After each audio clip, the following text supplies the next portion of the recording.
everyone, welcome to the channel. In today's video, we are diving into web page type. So glad you see, hit that like button and let's get started. So everywhere we can see in tab, we have some logo and title. Web page title. Web page title appears in the browser title bar. Search engine. Use titles to index content and provide search result.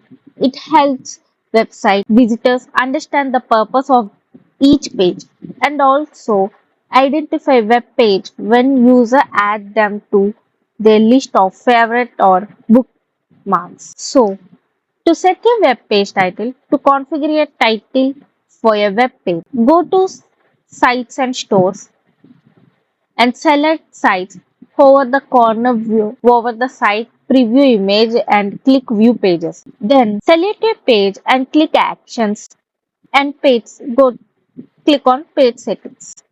After appearing these, click on the pencil icon whichever there here and edit the title and then save changes. If I want to change like index, I'm saving page like and here you can see it will changes to index. When I open this one, I got it as index here.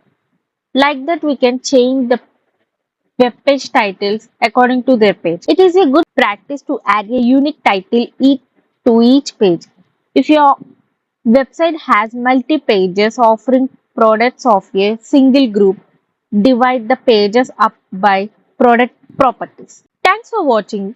If you found this video helpful, do not forget to like, subscribe and hit the bell icon for more content. Drop your thoughts or questions in the comment below and I will see you in the next one. Thank you.